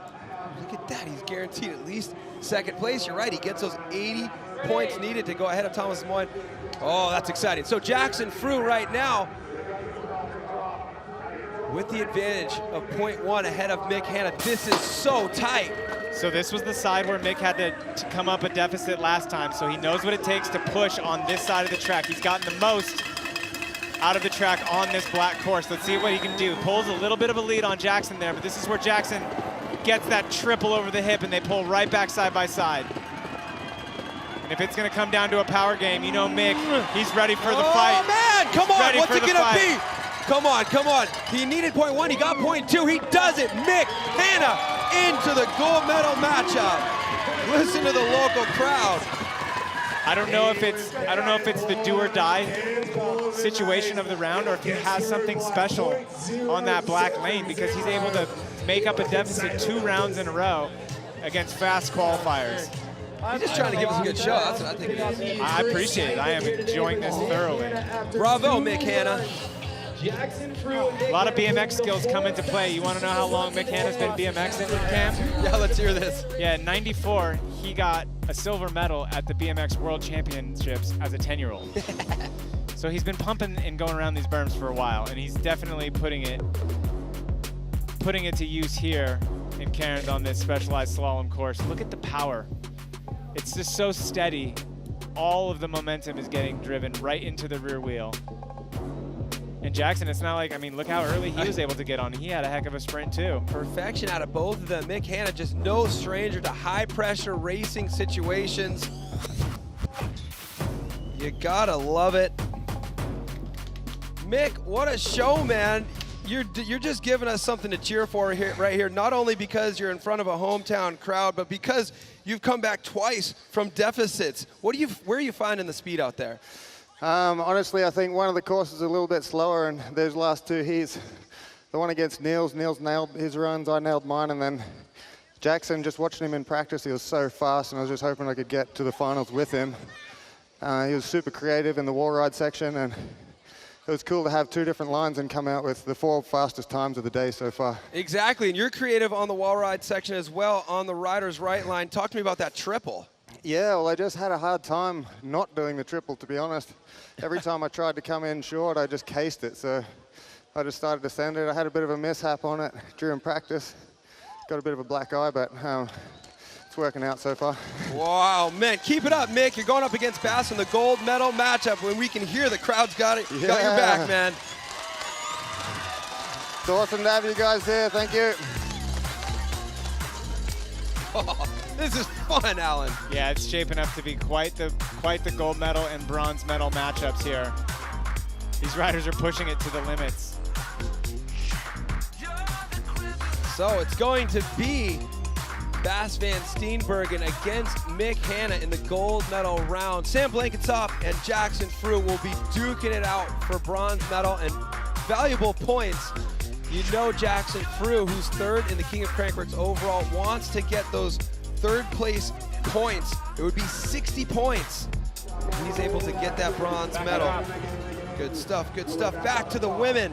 Looks like we have Jordy Scott up in the gate. She's gonna be going up against Via for Beek. This is run one of the bronze medal matchup. Yeah, we're late in the day, but both of these women are going to be putting it all down because these are two of the four that we talked about that are within contention of the Queen of Crankworx. Both riders are dead even up to the first obstacle. Jordy Scott pumping slightly harder, possibly that little bit of advantage she has on that more traditional slopestyle bike, but this is where Via's going to come on strong with that trail bike. Oh, and she overjumps just slightly and misses some pump, but she's pulled it dead even. Let's see how she can get this power down. Both riders looking at each other, pushing as hard as they can. And I think Via, yeah, she was able to sneak on the inside there, so that's one of the few people we've seen be able to make up time on that inside turn. You have to hit it so perfect, and really, I think it's coming down to that short travel trail bike she's on. A little more sag, a little softer suspension equals a little more traction. All those pre-race decisions coming into play right now. Via Verbeek crossing the finish line, 0.18 ahead of Jordy Scott. Yeah, the bike choice would also make sense on why Jordy's able to pull that lead right there, pumping through. That shorter travel, more stiff bike is going to generate more momentum through there. But then it all just kind of evens up right here as we go into these final turns. You see Via there over jumping the backside. That's what Mick was saying he was having a hard time doing. He was doing that same thing, over jumping that backside and having to triple. And then you see the riders, just that power. Via hit that inside line so dialed. There is a little bit of a rut starting to form, so the track is getting faster.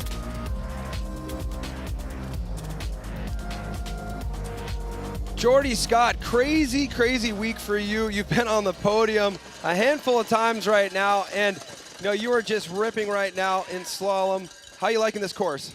Yeah, it's super fun. It's definitely keeping us on our toes. It's the end of the week. We usually race slalom pretty early, so the tracks are pretty tricky, but we're kind of on it. So I think all of us are going through it a little bit, just trying to hold it together on that wall ride every run. So Queen of Crankworx, obviously we love talking about this because it's such a fun, evolving story. You found yourself at the top of the leaderboard. What's that feel like? Yeah, it's been great. I mean, this week I've actually gone back and forth a couple times, so right now I'm back at the top, but I think all of us in the top four within like 100 points, and even just this round between Vian and I is like 20 points. So try not to think about it too much, but it's kind of fun just to put a little extra pressure on and see where things end up. So a bit of extra motivation, that's for sure. Well, I'm glad to hear you're enjoying it because we're enjoying it up here in the booth. I'm sure the crowd is enjoying watching the action as well. You got more work to do. Best of luck. Thank you. So for the Queen of Crankworx, this is what the points breakdown looks like. Look at third place, you get 60 points. Yeah, that's a nice healthy little chunk. She's battling with all of those other women that are either right there with her or they're in that gold medal matchup. So she's playing a little defense right here, trying to get that bronze medal, walk out of here with another podium and that maximum amount of points she can. So we're getting word right now, we're doing a little bit of math, and if Via wins the bronze medal there, Jordy will still be hanging out at the top of that Queen of Crankworx overall leaderboard. So she says try not to think about it, and that's good because that's gonna take away motivation. She wants to just focus on getting that bronze medal, but it's gotta be nice, if she even knew, to know that she's gonna be leaving this event with that #1 next to her name. Yeah, it's interesting how you can pick up on different personalities by the way that they go through decisions like that. Some people are so calculated and they want to know every little detail and know what they're up against, know what they're competing against. And then others are just, whatever. I'll see how it goes. We touched on this a little bit before. We're looking at the King of Crankworx standings right now. So if you really crunch the numbers, you got Bas van Steenbergen down there in second place. he's found himself into the gold medal matchup, which means the lowest he can finish here, or the worst he can finish here is second place. Second place gets 80 points. That's going to be enough to put him up into the top of the leaderboard. So Bas van Steenbergen, some stuff to celebrate, but still a lot of work to do if he wants to win this race, which if you know Bas van Steenbergen, you know he's just hungry for that gold medal. Yeah, he's certainly not even thinking about that. I'm sure he's going to be happy to learn that once this is over, but right now he's 100% focused. He's a racer. Yeah. He's not here to get second place. It's like, yeah, cool. I'm going to cross that finish line first, and we'll talk about the math later. Big deal. Fun having the king and queen of Crankworx. Always a part of the conversation here. This is stop number 3 of 4 on the 2022 Crankworx World Tour. This is the final event, the final discipline of this Cairns event, the inaugural Crankworx Cairns. And look at this. I don't know. I think we brought Crankworx to the right place. Who gave those kids Red Bulls? They are partying, loving it. The fans here, bringing the heat, temperature, and excitement. It's kind of good that the sun sets a bit early down here this time of year right now, because I don't know if we could keep up this level of enthusiasm if it got dark any later. These days have just been full-on sprints. I mean, we were here just 24 hours ago freaking out over slopestyle, and slopestyle is just one of 2 events we had yesterday. Yeah, it was exciting. As you're talking about that being tired, I was thinking about what we're seeing out here now. In the middle of the day yesterday, they were out here on the pump track, no shade. It was quite hot out here, and then some of them had to go straight into slalom practice. Jace Cunning, new name on the Crankworx World Tour. We talked to him on those headset interviews. He said, you got to see you back for some more stops. Join the fun. And then it really was fun. Ended the day with slopestyle Saturday. Eric Fedko was sitting at the top of the leaderboard after stomping that 360 windshield wiper at the bottom of the course. Nikolai Rogakin was sitting in second place. He knew what he needed to do if he wanted to win the contest. He hasn't been at the top step of the podium since 2018. He stomped that cash roll, tail whip. The crowd went nuts, and he did a shoey. Look at this. First, second, third place. Nikolai, Eric Fedko, and Max Fredriksen's return to the podium. Hadn't been up there since 2016, and the shoey count continues. Yeah, Nikolai always bringing the excitement. When Nikolai wins, everybody wins. He brings everybody that's watching, everybody he's riding with, everybody who's there on the scene. He brings them with him. It's so cool to see him just let it loose and bring us along for the ride. Such a good point. When Nikolai wins, everyone wins. I mean, nobody who was here yesterday would disagree with you on that one. I'm sure the viewers felt the same way. Yeah, don't go anywhere right now. This is going to be great. We got Jackson Frew loading up in the gate. He's been climbing the ranks, 24 years of age. He won the Silver Star Air Downhill this year. Dual Slalom won that as well. He was third in the overall King of Crankworx last season. He's sitting in third place right now. He's the second place qualifier in this Dual Slalom race. He's going up against the number 1 qualifier, Sam Blankensop. They're battling it out for a bronze medal. Both riders extremely hungry here. We heard Jackson, he wants to win. He's definitely not going to let this bronze medal slip out of contention. But Blanky is certainly not going to give it to him. Blanky, one of the most crafty riders there are on the circuit. He can find a place to pedal in places you wouldn't even believe. Putting all the power down. Jackson with a little bit of an advantage. He comes through, keeps it steady. Just staying patient and able to stay maybe a wheel in front of Blankensop. Blankensop really narrowed the gap there in that final gate section there. Jackson Frew with the advantage of 0.16. And I'm faster again on the other one. If I was Jackson, I would be stoked on the position I'm in. He's got a slight advantage, and his next run is arguably what I think is a faster finish with that outside turn. I don't know how Mick is getting that extra speed on the other course. I think it's that power that he has is really what's giving him that advantage. But possibly that faster course on his next run. So he's just got to keep Blanky in his sights, and he can taste that bronze medal.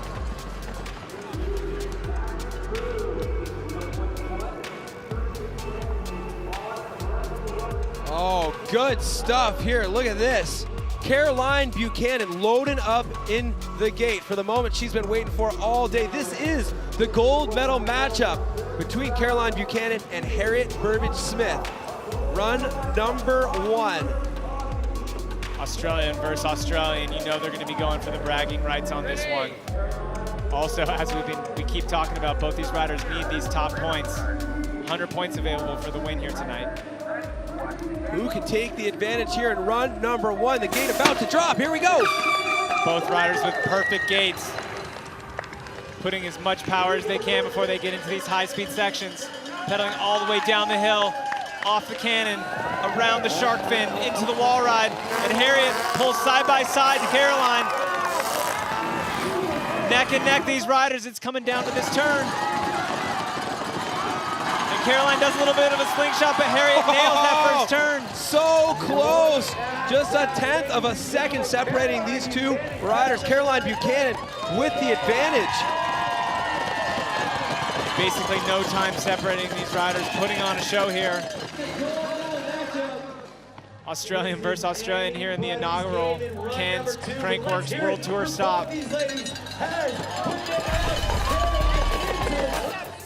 This is where Has caught right up to Caroline.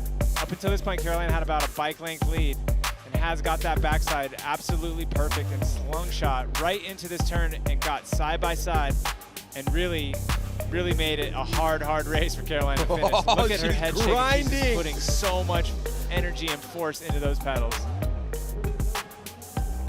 Every squat she's ever done in her entire life. I was just thinking about training, right? It's the training required to be able to push so hard when you make it to the finals after such a long day. Yeah, these riders dedicate, you know, the entire season, the off season, every chance they get to take care of their bodies, and they are at the peak physical condition to be able to be performing at this elite level, especially after a full week of doing it. All right, look at this. It all comes down to this for the men elite field here. The gold medal matchup between Bas van Steenbergen and Sick Mick Hanna. Run number 1. Who will take the advantage? So this was the course that Mick was getting that extra speed out of. Let's see what we can do up against Baz. Baz bobbles just a slight bit through those rollers, but he's maintaining a slight lead on Mick. Here they come into the wall ride. Both riders getting good backside, laying down the pedals between every single turn. Oh, feet up there. Oh, and Baz pushes his front end a little bit, but he's able to recover and keep it tight. Oh, the crowd goes nuts as Mick Hanna crosses the finish line first by half a second. Run number 1, the gold medal matchup. You could see Baz lining up the slingshot out of the last turn there, and he had a huge front end push. He had to check up and make a little bit of correction. And you can't do that. You can't do that against Mick Hanna when there's a sprint. Yeah, that's what's crazy. Oh, look at this. Mick grabbing that second fastest time of the day. You willed Mick Hanna into the finish there. He took home his first. How did they get into the finish line? Well, absolutely pinned. That's how they got in. Coming off of the wall ride, both riders. Mick opted not to do the triple that time, but able to get that backside and create momentum.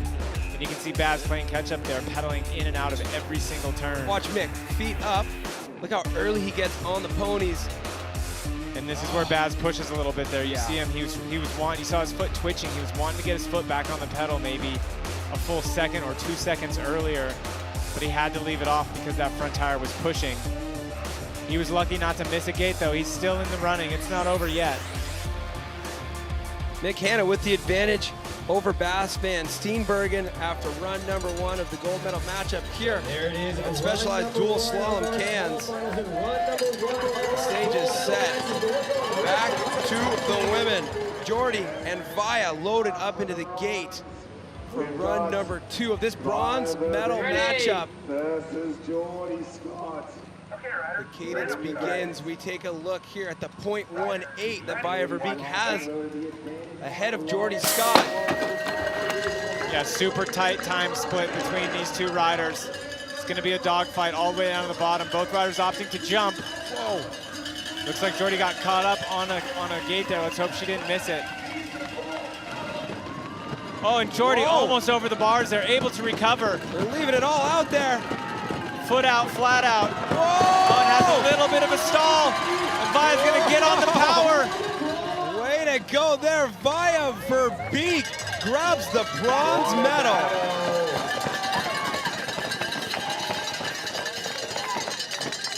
So the gap closing for that Queen of Crankworx title. Every ounce of energy she had to the final run of this Both riders absolutely on the edge of control, losing it at times and somehow able to regain that one moment coming off of the wall ride out of Jordy. That was quite the recovery.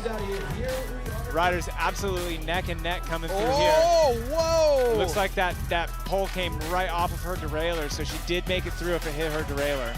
And then watch Jordy coming off this, over jumps and compresses into the front end, and was lucky to be able to make it through that next gate and stay alive. But this is where it kind of came unraveled for Jordy. You can see her rear end slide out just a little bit, and she has to look down, and that little split second to look down and put her foot back on the pedal, that was enough for Vi to get the momentum going and get that power across the finish line just ahead of Jordy. So Vi Burbage adding 60 points to her tally, but Jordy Scott playing good defense, grabbing those 50. It just basically turns it into 10 points earned there for Vi Burbage. Jordy Scott will remain at the top of the Queen of Crankworx standings. Well done there, both of them pushing it to the limit in that final run. Yeah, you love seeing the big smiles. You know, job well done for both of these women out here. It's been a long week, a lot of success for both of them, so congratulations.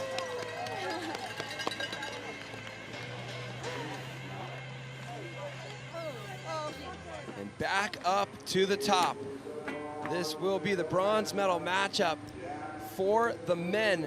Sam Blankensop going up against Jackson Frew. Jackson Frew has the advantage. We're moments away from dropping this gate here and giving away a bronze medal. Sam Blankensop has to make a .16. Yeah, Sam with a little bit of a mistake giving him that deficit, but look how close it is. It's not over yet. Number 1 and number 2 qualifiers right here for a bronze medal. So much speed. Both riders clean and generating all of the power. Coming into these shark fins at about 45 miles an hour. So fast. Look at Blanky. Where did he get that speed from? He comes out of that berm like a cannon. Can he do it? Brings his foot out. He's on the pedals early. A little bit of a slip out. They're so tight. It's too close for me to call. It looks like Blanky thinks that Jackson got it. Good job, boy. Good job. Such a good race between these two riders. Blanky needed .17. I don't think there's any way he got it. Jackson Frew playing such good defense there after having I thought I hit the you. advantage. I just watched the front there. Oh, I went so balls deep into that last turn. What a stellar performance from the Australian rider Jackson Frew, staving off the hard charge of the number They're checking all the backups, making sure we get this time right. Let's look at some highlights. Oh! Jackson is so smooth with that hip. Did you see Blanky just barely tap the end of that wall ride? Yeah, I noticed a little something that looked like when he hit that wall, his back tire was actually above his front tire. And when you do that, you can actually pump off of the wall and generate momentum off of the wall rather than just have to pick up off of it. Oh, wow, 2-tire push right there as Blankensop was getting on the pedals into the final sprint. Yeah, so timing and scoring, taking a minute to make sure we got things right before announcing who's grabbing this bronze medal. Here we go. Jackson Frew grabs the bronze medal as expected there. What a battle between these two riders. Only .14 after 2 runs down this course. These riders an incredible matchup. Putting on a show. Oh, we got a shoey in the background. Who's got the shoey counter? I mean, when the crowd is even doing shoeys, you know you're in the right place. The signs are falling off of the fence because the crowd is so excited for these matchups. Back up to the top. All right. This is exciting. Harriet Burbage Smith on the left side of your screen. Caroline Buchanan on the right, loading up in the gate. This is what it looked like in run number 1, though. Yeah, both riders incredibly tight through this entire course. Caroline with a slight advantage at the top, and this is where Harriet got close and really put the pressure on Caroline, pulling it side by side through these snake turns.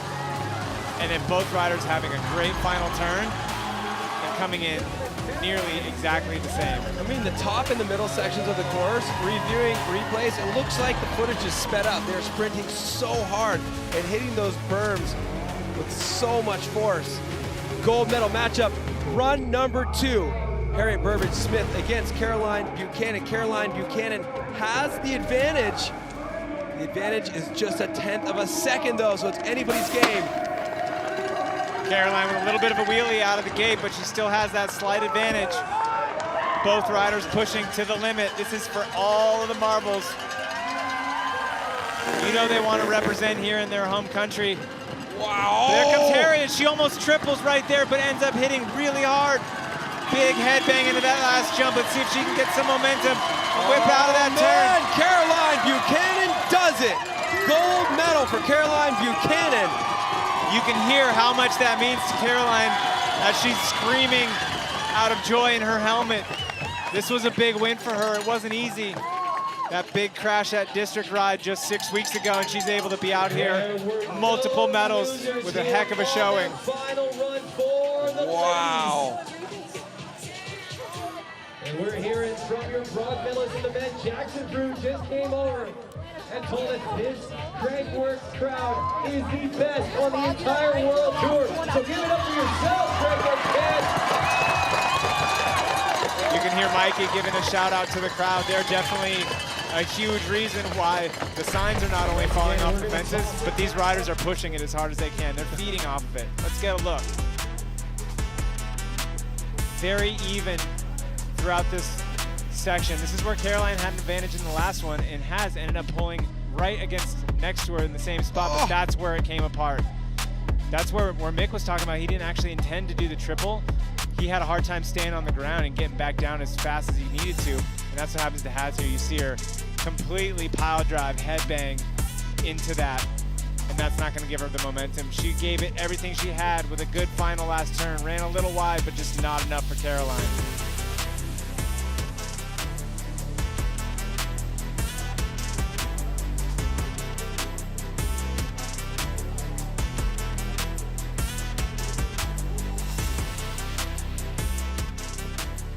Caroline Buchanan, 3 trips to the podium here at Crankworx Cairns. 2 of those trips being wins.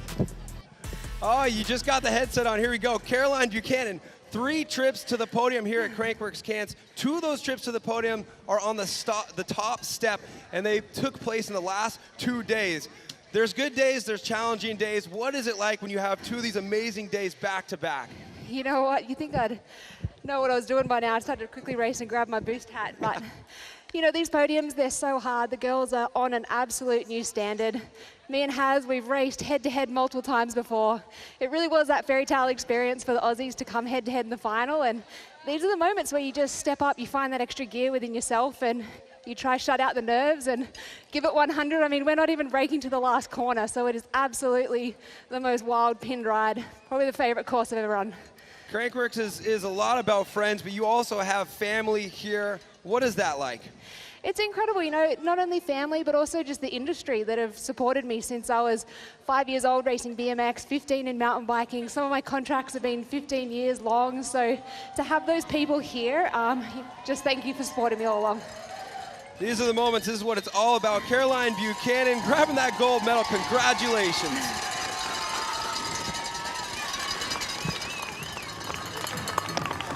Good stuff. Wow, she was just unstoppable all day. Yeah, big mountain to climb to get here too. A lot of physical therapy over the last 5 weeks after a big crash, able to get her shoulder back and ready and stay fit and be able to make it through not only an event, but an entire week of events, and extremely successful. Maybe the shoulder's good enough to ride. It's good enough to get a windmill celebratory fist in the air. Caroline Buchanan goes 2 gold medals in 2 days. It's always nice to win, but there's certainly nothing like winning at home. When you have your family there and your friends and, you know, all the people you don't see all year long while you're traveling, it's kind of like an opportunity to give back a little bit, and I'm sure she's stoked. So as we said before, Jordy Scott doing what she needed to do to play defense and defend the top spot on that Queen of Crankworx overall standings, but via Verbeek narrowing the gap. Look at this, 655 to 641. But look, Caroline's right there as well. Yeah, the top three are extremely close going into the final round in Rotorua. I'm already excited for Rotorua. We haven't finished the last one. I'm already getting excited. I mean, one little slide out and Vi would not be at the top of that list anymore. But look at what we have right here. Mick Hanna loaded up in the gate, going up against Bas van Steenbergen. And here's a look back at run number 1. These riders at this point of the day are going so fast down this track. They know every inch of it. They know where they can push, where they can't. They're nearly identical all the way down. And it comes down to this final turn, and unfortunately Baz had a little bit of a push on his front tire. But the differential is tight. So Mick Hanna is carrying that advantage into this final run of the day, run number 2 in the gold medal matchup. Mick Hanna against Bas van Steenbergen. Mick Hanna has a half a second to play with here. Both riders with a lot on the line here. Baz with a snap. Yeah, huge gate out of Baz. The amount of power he's putting into the bike right now. All the way down the hill, off the cannons, keeping it low.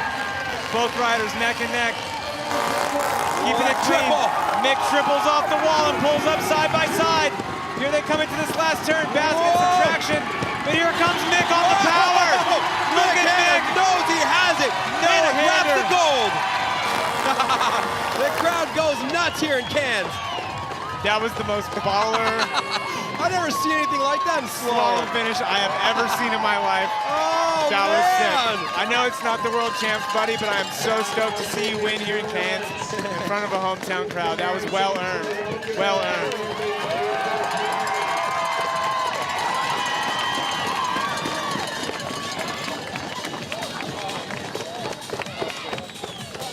I feel like it was 2 years ago I heard Mick Hanna was retiring. But turns out he was just retiring from downhill and he came to dominate a completely another aspect of the sport.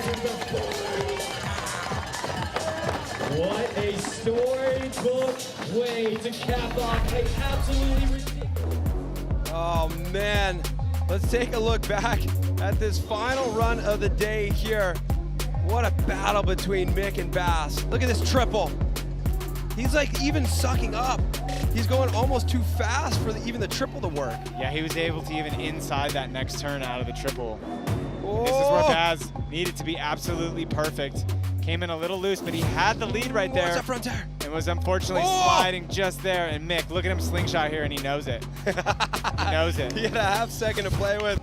I definitely don't recall ever seeing somebody cross the finish line with hands in the air in dual slalom. That is so killer. You see that in road cycling, cyclocross. What a moment. Hey there, Mick. Just a couple days ago, we were celebrating you standing on the third step of the podium there in downhill. Now you're going to be at the top step of the podium in front of friends and family here in Cairns. How much sweeter is it to be on that top step? Oh, it's amazing. Here in Cairns and the crowd, it's like just awesome here. Obviously, we have so much support. Thanks for bringing the event here. It's just a dream come true. We get to race these things all over the world, and we have so much support from home. So to put the show on right in our backyard is just sick. What do you think the future looks like for mountain biking here in Cairns, Mick? If the locals keep winning, I bet there's going to be a lot of young kids coming through. That's what I'm talking about. Mick Hanna, congratulations on grabbing the win.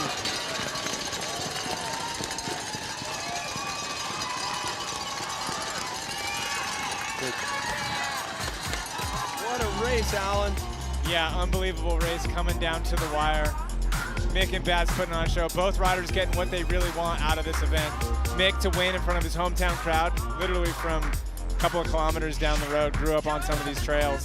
And Baz walking away with the King of Crankworx overall lead by 13 points. There's a lot of kids out here just loving bikes. And what does this do to kids when they see somebody who grew up here winning a race like this? It's got to be inspiring. I mean, it just puts perspective on it. You know it's possible. When you know it's possible by someone from a town you're from, it just seems even that much more possible. You run out of excuses, and why not go out there and make a life on bikes? Nick Hanna can do it. Why not me? Nick Hanna moves into third place in the King of Crankworx overall standings at the end of stop 3 of 4 on this 2022 World Tour. Thomas Lemoyne gets bumped down to second, and Bas van Steenbergen, by grabbing the silver medal here in slalom, he moves to the top of the list just by 13 points ahead of Thomas Lemoyne. Yeah, it's going to be exciting when we get to New Zealand, but right now I'm still buzzing off of that event, man. All of the brackets we were lucky enough to see were so good.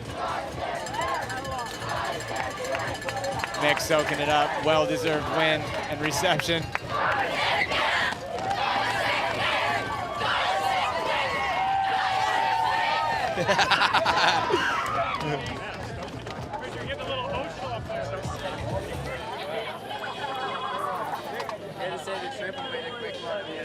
Nick Hanna soaking it up with Remy Morton there, one of the course designers and builders and Crankworx general manager there, Darren Kinnaird.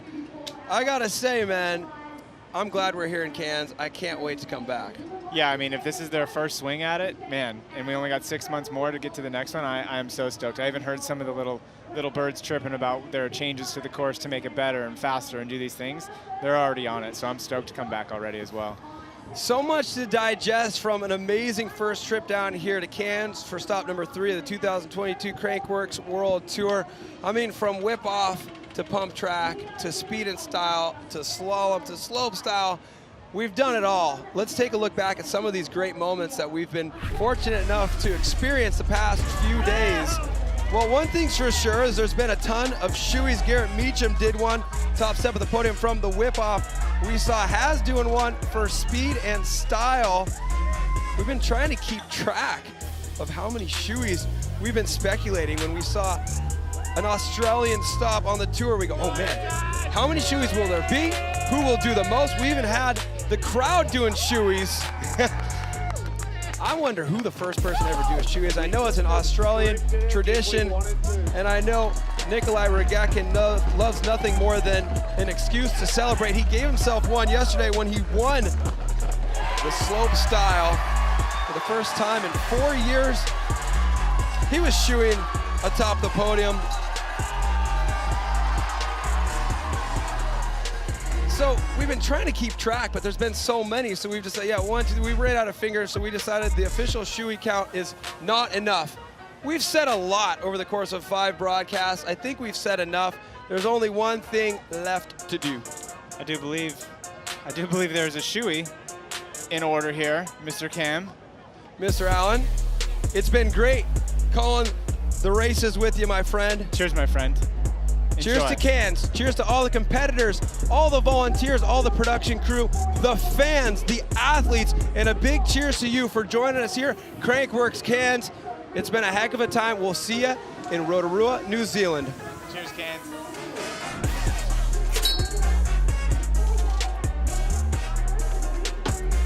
Is that what you do, spike it? Wow. I'm gonna have to put this back on. What'd yours taste like? Tastes like a shoe.